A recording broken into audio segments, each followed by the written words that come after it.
na balita ngayon tanghali. Mga lokal na pamahalaan sa Metro Manila magpapatupad ng adjustment sa oras ng trabaho sa gitna ng nararanasang matinding init ng panahon. Pangulong Ferdinand Marcos Jr. pinangunahan ang isinagawang town hall meeting ngayong araw kung saan tinalakay ang lumalalang problema sa trapiko sa Metro Manila.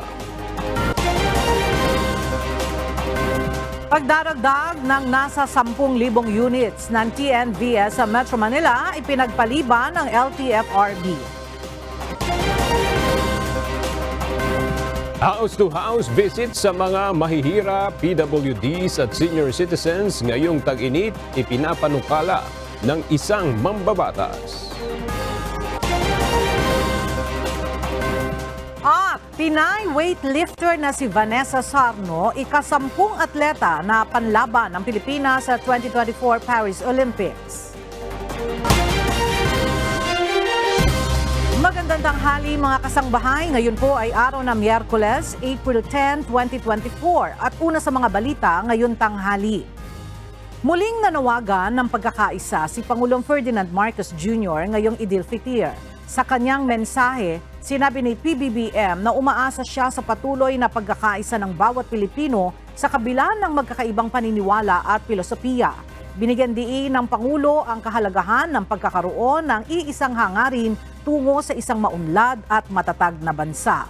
Umaasa ang presidente na palagi pa ring mananaig ang pag-ibig at pagkakaisa sa bawat Pilipino. Tulad ng Pangulo, pagkakaisa rin ang mensahe ni Vice President Sara Duterte ngayong pagtatapos ng Ramadan. Anya, ito ay panahon ng pagpapakumbaba, pagpapatawad at patuloy na paggawa ng mabuti sa kapwa. Sa kabila ng ating pagkakaiba, binigyan diin ni VP Sara ang kahalagahan ng pagkakaisa, paggalang at pagmamahal para sa ating bansa. Binigyang diin ni Pangulong Bongbong Marcos Jr. na hindi katanggap-tanggap ang banta sa soberanya ng Pilipinas na nagdulot ng physical harm o pisikal na pananakit sa ilang kababayan. Ginawa nito ang pahayag sa paggunita sa Araw ng Kagitingan. Samantala, pinaparepaso naman ng Pangulo ang separation benefits ng mga sundalong nagtamo ng permanent total disability sa pagganap ng kanilang tungkulin. Ang detalye sa ulat ni Rosalie. Batid ni Pangulong Ferdinand Marcos Jr. na nahaharap pa rin ang Pilipinas sa sari-saring hamon kabilang na ang banta sa sovereign rights ng bansa.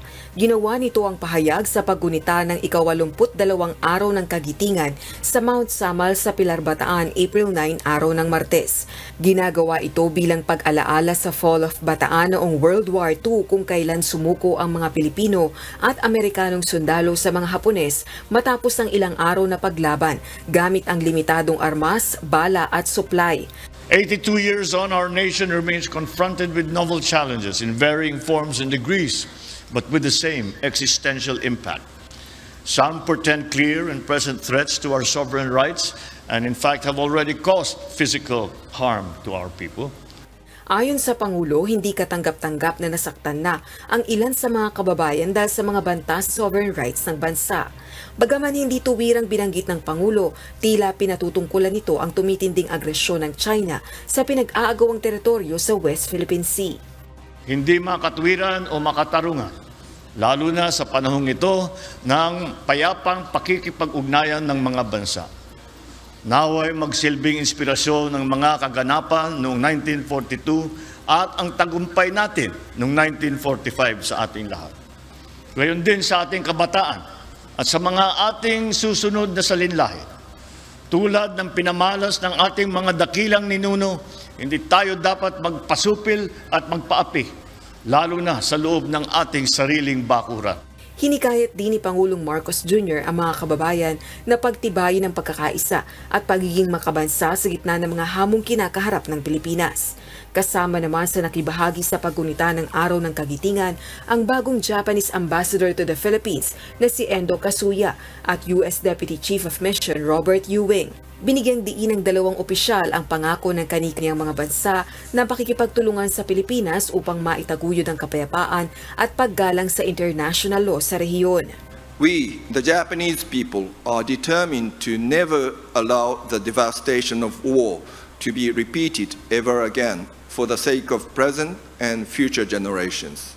Here on Mount Samat, we recommit ourselves to the quest for peace. We stand united with the Philippines as friends, partners, and allies. Samantala, kinilala rin ni PBBM sa araw ng kagitingan ng Armed Forces of the Philippines dahil sa patuloy na pagbabantay at pagtatanggol sa ating seguridad at soberanya. Ipinag-utos din ito sa Defense, Budget at Finance Departments na pag-aralan ng mga kasalukuyang separation benefits ng mga sundalong nagtamo ng permanenteng disability sa pagganap ng tungkulin. To see if these are commensurate to the sacrifices that they have made and submit the recommendation while taking stock of the national government's position. Bukod dito, ipinahayag din ng presidente na dinodoble nito ang kakayahan ng militar upang matiyak ang kanilang safety o kaligtasan sa pamamagitan ng procurement ng akmang military supplies at equipment. Rosa Licoz, UNTV News and Rescue. Diyos ang aming sandigan, serbisyo publiko ang aming pinahahalagahan. Asahan na ang mas madalas na joint patrol sa South China Sea ayon sa Estados Unidos. Kasunod ito ng isinagawang drills ng Amerika, Australia, Pilipinas at Japan noong linggo. Ginawa ni US National Security Advisor Jake Sullivan ang pahayag bago ang nakatakdang Trilateral Leaders Summit sa Washington ngayong linggo. Ito ay sa pagitan ni US President Joe Biden, Pangulong Ferdinand Bongbong Marcos Jr. at Japanese Prime Minister Fumio Kishida. On the naval patrols, we just saw Trilateral plus Australia, a new form of quadrilateral joint naval patrols last week, so you can expect to see more of that in the future. Nakatakdang bumisita sa Pilipinas si New Zealand Prime Minister Christopher Luxon kasama ang senior business delegation sa susunod na linggo. Ito ang inianunsyo ng kanyang opisina kung saan nakatakda rin itong makipagpulong kay Pangulong Ferdinand Marcos Jr. upang pag-usapan ang mga business opportunities sa Pilipinas. Ang pagbisita ng Prime Minister ng New Zealand sa Pilipinas ay bahagi ng kaniyang Southeast Asian Nation Tour mula April 14 hanggang April 20. Bukod sa Pilipinas, kasama rin sa kanyang bibisitahin ang Singapore at Thailand. Hinihintay pa ng Land Transportation Franchising and Regulatory Board o LTFRB na maibigay sa kanila ang pondo mula sa Department of Transportation para makapamahagi ng panibagong fuel subsidy. Ang detalye sa ulat ni JP Nunez. Nakapag-abiso na ang Department of Energy sa Department of Transportation noong nakaraang buwan upang makapagbigay na ng fuel subsidy. Ito ay matapos umabot sa $80 per barrel ang presyo ng produktong petrolyo sa pandaigdigang merkado. Ang fuel subsidy ay ibibigay sa mga pampublikong transportasyon upang makabawas sa kanilang gastos sa krudo kaalinsabay ng serye ng pagtaas ng presyo ng petrolyo. Ayon sa Land Transportation Franchising and Regulatory Board o LTFRB, hinihintay nila ang magiging kautusan ng DOTR para sa pamamahagi ng panibagong fuel subsidy. Now we're waiting for the advice from the DOTR para po ibigay sa amin ng pondo para dito po sa fuel subsidy. Ayon kay LTFRB Chairman Attorney Chofilo Guadis III, mayroong 1.6 billion pesos na inilaan ngayong taon para sa fuel subsidy program ng pamahalaan mula sa allotted budget ng General Appropriations Act. Samantala ayon sa LTFRB, may mga tricycle driver pang hindi nabibigyan ng fuel subsidy mula sa pondong nailabas noong 2023. Minsan po, kulang-kulang yung listahan, kaya yung previous fuel subsidy po na iniatang po at binigay ng gobyerno ay hindi pa ho namin fully na naibibigay dahil kulang-kulang pa po yung listahan na binibigay ng DILG at saka ng DICT po para sa mga delivery riders.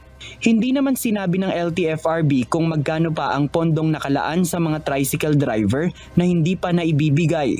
Pero noong nakaraang taon, nasa 1.1 billion pesos ang inilaang pondo ng gobyerno sa lahat ng mga pampublikong transportasyon. Tig-1,000 piso dapat ang fuel subsidy ng bawat isang tricycle driver na qualified sa programa. Naniniwala ang ilang mga tricycle driver sa TODA sa Quezon City na may malaking pagkukulang ang gobyerno dahil nagpasa naman sila ng kaukulang requirements para makakuha ng fuel subsidy. Sa ngayon, nasa higit 60 pesos na ang presyo ng kada litro ng gasolina na gamit ng mga tricycle driver. Kaya naman kailangan na nila ang fuel subsidy para sana mabawasan ang kanilang gastos kahit man lang sa ilang araw. Kailangan namin eh. Kasi katulad nito, ang hina ng biyahe, di ba? Tapos tataas pa yung gas. Siyempre kailangan din namin yun para makadagdag man lang ng gas. Kailangan namin yan. Dahil sa unang-una nagtataas ang gasolina. Ikalawa, kumakahal kami para sa sarili namin, sa pamilya namin. Nagme-maintenance ako, gamot yung dami Hindi mo naman pwede hingiin ito sa kung kanino. Dahil pagpapagura namin yan. Tapos yung pambili ng, kakainin na namin, pambili ng, kasi pangako, napako na. JP Nunez, UNTV, News and Rescue. Diyos ang aming sandigan, serbisyo publiko ang aming pinahahalagahan. Ipinagpaliban muna ng Land Transportation, Franchising and Regulatory Board o LTFRB ang planong pagdaragdag sana ng nasa 10,000 units ng Transport Network Vehicle Service o TNVS sa Metro Manila. Kasunod ito ng pagtutol ng ilang transport groups dahil sa inaasahang lalo lamang paglala ng traffic sa Kalakhang, Maynila. Sa isang pahayag, sinabi ni LTFRB Chairman Teofilo Guadiz na layon sana ng hakbang na makapagbigay ng karagdagang trabaho para sa mga Pilipino. Pero nagdesisyon ang LTFRB na ipagpaliban muna ang plano habang magsasagawa pa muli ng pag-aaral para matukoy kung ilan talagang TNVS units ang kinakailangang maidagdag sa Metro Manila. Naniniwala si Pangulong Ferdinand Marcos Jr. na ang paglilipat ng mass transit system ang tanging solusyon sa problema ng matinding trapiko sa Metro Manila. Ito ang inihayag ng Pangulo sa isinagawang town hall meeting ngayong araw kung saan tinalakay ang iba't ibang mga issue ukol sa trapiko sa Kalakhang, Maynila. Mula sa San Juan City, alamin natin ang detalye kay JP Nunez live. JP, ano na ba ang ginagawang mga hakbang ng pamahalaan para maisaayos ang mass transit ayon kay PBBM? Ella, ayon kay Pangulong Ferdinand Marcos Jr., pinabibilis na ng pamahalaan ang pagsasaayos ng mass transit sa Metro Manila. Ito nga niya kasi yung nakikita niyang solusyon para maibsan ang matinding traffic sa Metro Manila. Imbis na gumamit ng mga pribadong sasakyan, mas pipiliin na lang ng mga papasok sa trabaho ang mag-commute. Ayon kay PBBM, puspusan ang ginagawang construction ng mga flagship projects sa Metro Manila. Kabilang dyan yung Metro Manila Subway, MRT-7, Common Station at North-South Commuter Railway Project na dadaan sa Metro Manila. Kasama na rin dito ang construction ng Bataan-Cavite Interlink. Sa kanyang panghuling pananalita kanina, sa bagong Pilipinas Town Hall Meeting on Traffic Concerns, binigyang diin ng Pangulo ang isang mas holistic approach para sa traffic decongestion. Samantala, isa din sa natalakay sa Town Hall Meeting ang paglilipat ng nasa 200 na mga regional offices ng iba't ibang ahensya ng gobyerno.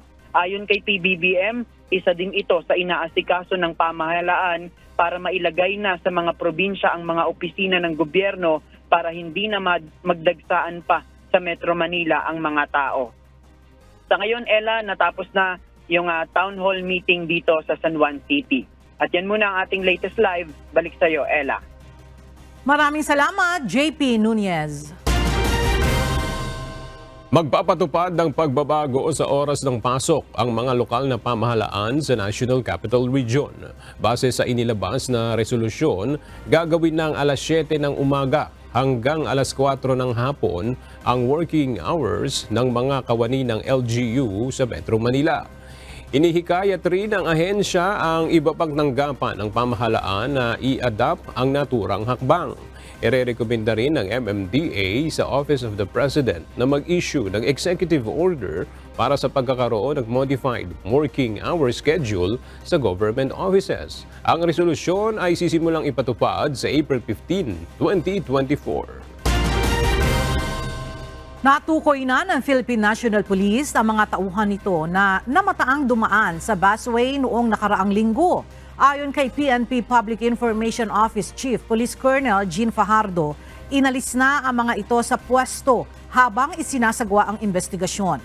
Mula sa Kamkrame, alamin natin na detalye kay Lea Ilagan live. Lea, saan nakatalaga itong mga pulis na nahuling dumaan sa EDSA busway at sila ba ay mga opisyal ng PNP? Magandang tanghali sa iyo, Ella. Tatlo itong na-identify na kabilang sa mga dumaan sa busway noong Biyernes. Ang mga ito ay natukoy na nakatalaga sa Police Security and Protection Group o yung PSPG at Aviation Security Group o ABSI Group. Ang mga ito, Ella, ay hindi mga opisyal o yung tinatawag lamang na non-commissioned officer. Ayon kay PNP Public Information Office Chief Police Colonel Jean Fajardo, inalis na ang mga ito sa kanilang pwesto habang gumugulong ang isinasagawang investigasyon ng pulisya. Paalala ni Colonel Fajardo sa mga pulis, bawal ang dumaan sa busway kahit na marked vehicle ang kanilang gamit. Ito'y maliban na lamang aniya kung nasa lehitimo silang police operation.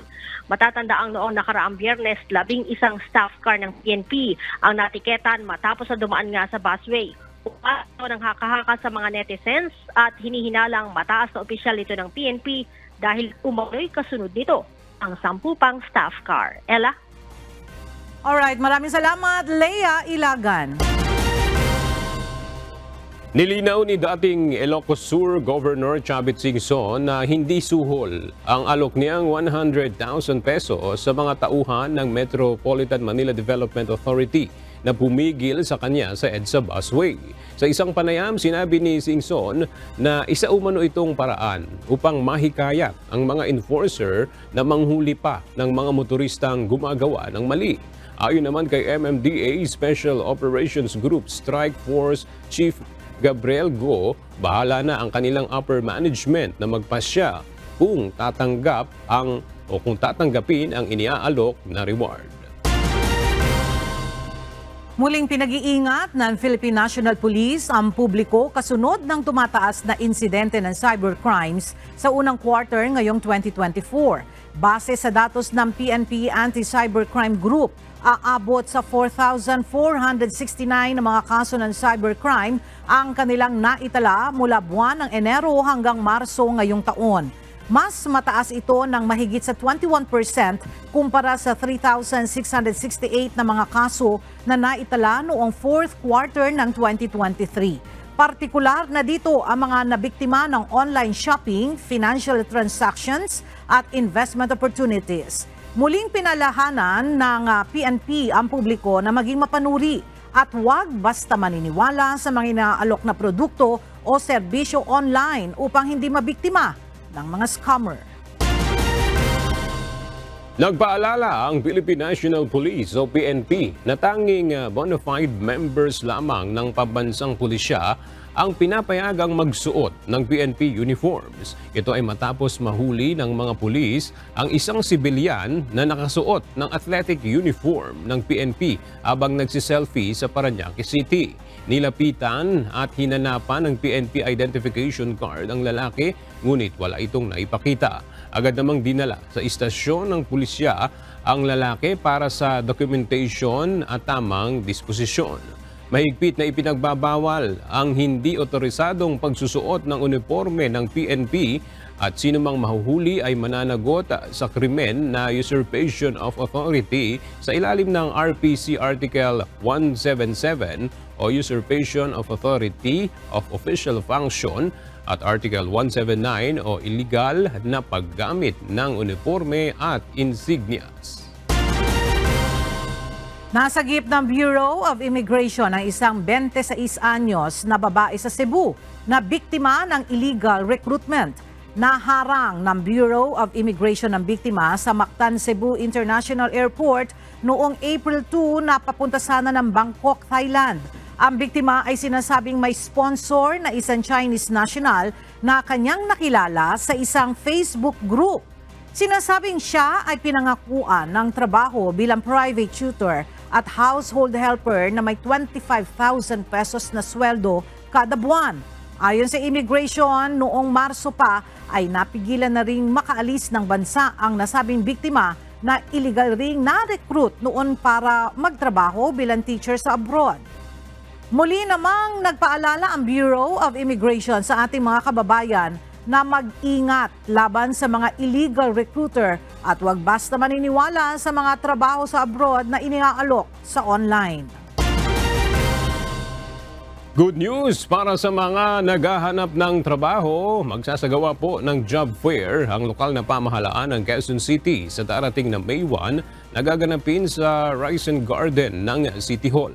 Ayon sa QCLGU, nasa 100 mga local at overseas company ang lalahok sa nasabing job fair para sa mga kababayan natin na nais magtrabaho dito sa Pilipinas at maging sa abroad.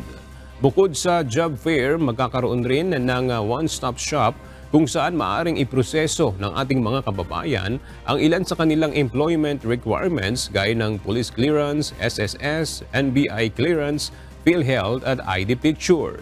Mag-uumpisa ang job fair mula alas 8 ng umaga hanggang alas 5 ng hapon. Nakapili na ang Commission on Elections o COMELEC ng Transmission Service Provider para sa 2025 national and local elections. Gaya ng kumpanyang Miro, nagpauna na rin ang COMELEC na huwag i-entertain ang maaring lalapit sa kanila na grupo para gawan ng pabor sa halalan. Narito ang report ni Dante Amento. Inaasahang ibibigay na ng Commission on Elections ang Notice of Award ng 1.4 billion pesos contract sa joint venture na I1 Resources Incorporated at Ardent Network Incorporated bukas April 11. Ito ay para sa electronic transmission na gagamitin sa May 12, 2025 midterm elections.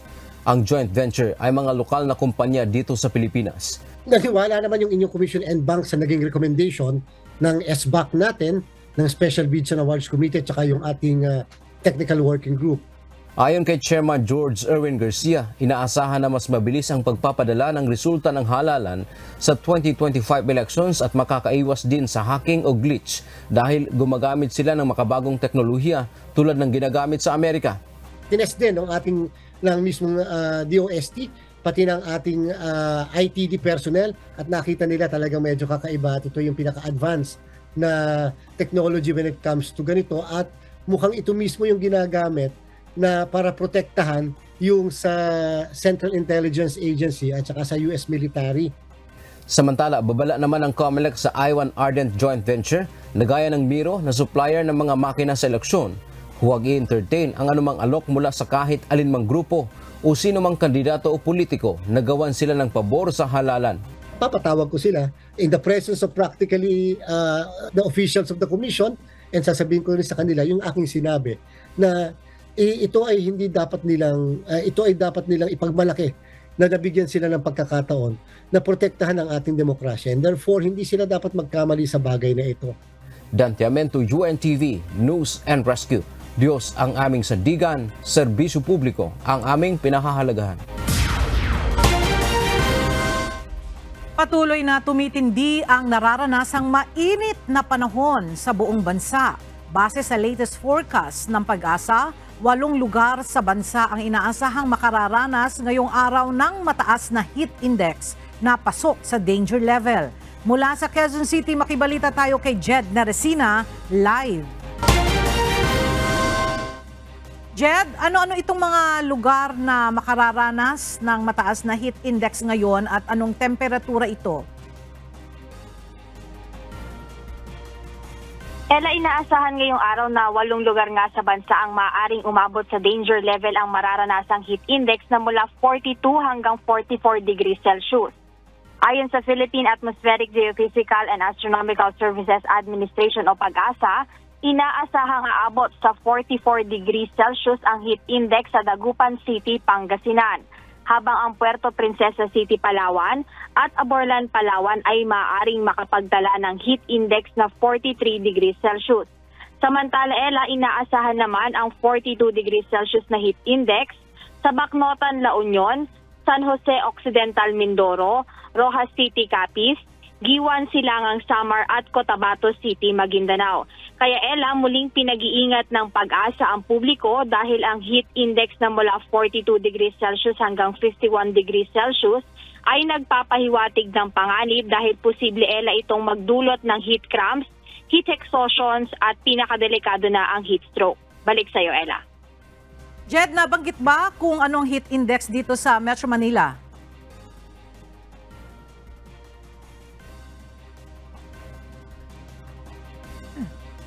Alright, maraming salamat, Jed Neresina. Nagpalabas na ng kautusan ang Department of Education Schools Division of Manila hinggil sa gagawing paglilimita ng klase sa lungsod na gagawin lamang tuwing umaga o morning shift. Sa ilalim ng nasabing memorandum, isasagawa ang face-to-face classes sa lahat ng public schools sa lungsod ng Maynila mula alas 6 ng umaga hanggang alas 12 ng tanghali lamang. Ipatutupad ito mula sa Huwebes, April 11 at tatagal hanggang May 28, 2024. Sa kabila nito, required pa rin ang mga guro na pumasok ng pisikal sa mga paaralan. Inaatasan rin ang lahat ng school administrator na mag-recalibrate ng kanilang class schedule alinsunod sa standards na itinakda ng DepEd. Layon pa rin ang hakbang na ito ng DepEd Manila na maiiwas ang mga estudyante mula sa matinding init na nararanasan ngayon. Ipinanukala ni House Committee on Senior Citizens Chair, Senior Citizens Party List Representative Rodolfo Ordanes sa mga alkalde na atasan ang barangay health workers na magsagawa ng pagbabahay-bahay upang matukoy ang kalagayan ng mga buntis, sanggol, bata, seniors, PWDs at may sakit sa gitna ng nararanasang matinding init ng panahon. Alamin natin ang detalye sa report ni Rosalie Coz live. Rosalie, bakit nais ni Congressman Ordanes na magsagawa ng house-to-house wellness check ngayong tag-init? Nais ni House Committee on Senior Citizens Chair, Senior Citizens Party List Representative Rodolfo Ordanes na matiyak ang kapakanan ng mga buntis, sanggol, bata, seniors at persons with disabilities ngayong napakatindi ng init ng panahon. Kaya hinihikayat nito ang mga alkalde na atasan ang barangay health workers na makapagsagawa ng pagbabahay-bahay kasama ang mga tanod at social welfare officers ng mga lungsod at munisipyo. Ito ay upang matingnan ang kalagayan ng mga mahihirap na kababayan na mga nakatira sa mga barong-barong at mga walang kisame ang bahay. Dagdag pa nito, house-to-house wellness check ang dapat gawin sa barangay level para nga sa mga vulnerable sector kabilang na yung buntis, sanggol, bata, mga matatanda at mga merong sakit. Samantala, ayon naman kay Manila 3rd District Representative Joel Chua, Vice Chair ng House Committee on Metro Manila Development, dapat makapagsagawa ng karampatang aksyon ang mga lokal na pamahalaan sa bawat antas ng init o heat index. Katumbas ito ng warning system kapag merong bagyo. Dagdag pa nito, kailangan may mga ordinansa at executive orders ang mga lokal na pamahalaan kung saan nakalatag ang mga hakbang at paraan na dapat maisagawa sa bawat heat index level. Balik sa iyo, Ella. Maraming salamat, Rosalie Coz. Ipinaliwanag ngayon ng Department of Health na kasama sa madaling mahawa ng sakit na pertussis o whooping cough ang pagkakaroon ng exposure sa usok ng sigarilyo at usok ng sasakyan. Gayun din ang mga kabataan na malnourished o kulang sa tamang nutrisyon. Mula sa Maynila, makibalita tayo kay Dante Amento live. Dante, ano yung payo ng DOH upang makaiwas na mahawa ng pertussis? Magandang tanghali aga. Sinabi ng DOH o Department of Health o DOH na pinakamaganda pa rin paraan agap ay magpabakuna para mapigilan ang sakit na pertussis, partikular ng mga kabataan. Kaya sa ngayon nagpapatuloy yung vaccination drive ng kagawaran. Nagbabala din ang DOH sa publiko na mag-ingat laban sa mga masasamang chemical na nalalanghap tulad ng usok ng sigarilyo, vape, sasakyan na maaring magpahina ng baga, partikular na sa ating mga kabataan. Ito ay maaring dahilan para madaling magkasakit ng pertussis dahil ito ay respiratory illness. Partikular na pinaiingatan o pinababantayan ng kagawaran ang mga maliliit na bata. Ayon kay DOH Secretary Dr. Ted Herbosa, ang mga pangunahin o madaling magkakasakit o maging malala ang pertussis kapag sa mga bata ito dumadapo. Mahirap din na ma-detect kapag sila ay nagkakasakit, malnourished o itong mga kabataan na kulang sa malnutrition o nutrisyon at mayroon ng umiiral o associated disease tulad ng leukemia, kidney disease at iba pa. Bukod sa bakuna, makatutulong din anya ang pagkain o pag-inom ng vitamin C at E para mapalakas ang immune system. Magkaroon din ng balanced diet o kumain ng mga masustansyang pagkain para makaiwas sa sakit na pertussis. Yan ang ating update. Balik sa iyo, Aga. Maraming salamat, Dante Amento.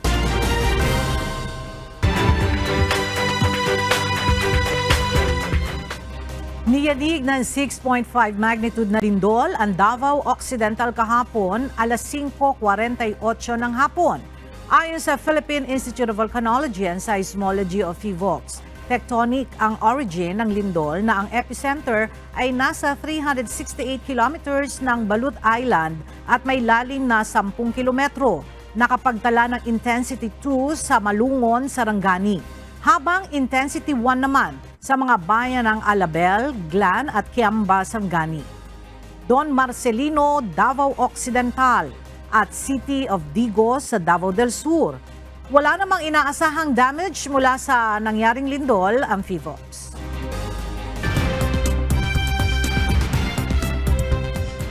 Apat na tao ang patay at ilan ang nawawala kasunod ng pagsabog ng isang hydroelectric power plant sa northern Italy. Mayroon ding mga nagtamo ng pinsala sa katawan dahil sa insidente. Nangyari ang pagsabog sa ilalim ng tubig ng planta sa Lake Suviana na 70 kilometers ang layo sa Bologna City. Naniniwala ang alkalde ng kalapit na bayan ng Camugnano na sumiklab ang isang sunog sa kasagsagan ng isang maintenance work. Ilulunsad naman ang isang investigasyon matapos matiyak na safe na sa planta at natagpuan na ang mga nawawala. Hinatulan ng 10 hanggang 15 taong pagkakabilanggo ang mga magulang ng isang teenager na namaril sa isang paaralan sa Michigan, USA. Sina Jennifer at James Crumbley ang mga kauna-unahang magulang ng isang school shooter na convicted ng involuntary manslaughter sa Estados Unidos dahil sa aksyon ng kanilang anak. Ang mga ito ang bumili ng baril bilang isang regalo sa kanilang anak na si Ethan. Naharap na sa habang buhay na pagkakabilanggo ang teenager na namaril kung saan 4 ang nasawi at 7 ang nasugatan sa Oxford High School. Si Oakland County Circuit Court Judge Cheryl Matthews ang nagbaba ng sentensya. Tumitindi ang tensyon sa pagitan ng Mexico at Ecuador dahil sa ginawang paglusob ng mga tauhan ng pulisya sa Mexican Embassy sa Quito, Ecuador. Naglabas na ng footage ng police raid ang Ministry of Foreign Affairs ng Mexico. Tinawag nila ang law enforcement action na hindi otorisado at marahas na pagsalakay. Kinundinan ng ministry ang Ecuador dahil sa umano'y paglabag nito sa international accords na nagbibigay proteksyon sa mga embahada mula sa law enforcement interference. Nasaksihan din sa video ang pag-aresto ang dating Ecuadorian Vice President na si Jorge Glas matapos na magkanlong sa embassy kasunod ng conviction nito sa corruption-related charges. Tiniyak naman ng Mexico na dadalhin nila ang reklamo sa international courts at tribunals.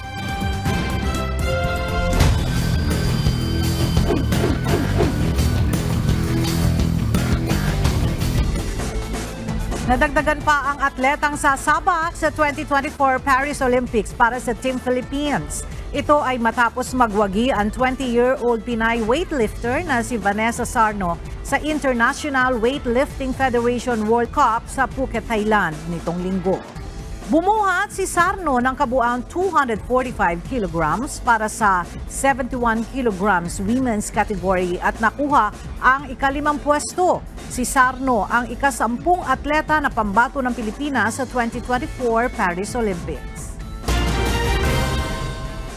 Sa pagpapatuloy ng preliminaries ng UNTV Volleyball League Season 2, tatangkain ng AFP Lady Gunner na pigilan ang winning momentum ng rookie team Comelec Suffragettes sa kanilang bakbakan bukas, alas 12 ng tanghali sa Paco Arena sa Maynila. Nangunguna ngayon sa standings ang Comelec na may malinis na 3-0 win-loss record, habang ang AFP naman ay may 2 ng panalo at 1 talo. Sa second game ay masasaksihan naman ang sagupaan ng PNP Lady Patrollers at BFP Lady Firefighters alas 2 ng hapon. Hangad ng BFP na makapasok na sa win column. At sa third game ay masasaksihan naman ang banggaan ng Senate Lady Defenders at DFA Emissaries alas 4 ng hapon. Nasa ikalawang pwesto ngayon ang Senate na may 2-1 win-loss record, habang nais namang masungkit ng unang panalo ng DFA. Mapapanood pa rin ng live ang UBL Season 2 games sa YouTube channel ng UNTV News and Rescue at UNTV Sports. At sa ating pong iiwang mga salita ng Diyos na ating sandigan mula sa aklat ng unang Timoteo, Kapitulo 6, versikulo 6 na nagsasabi, "Datapwat ang kabanalan na may kasiyahan ay malaking kapakinabangan."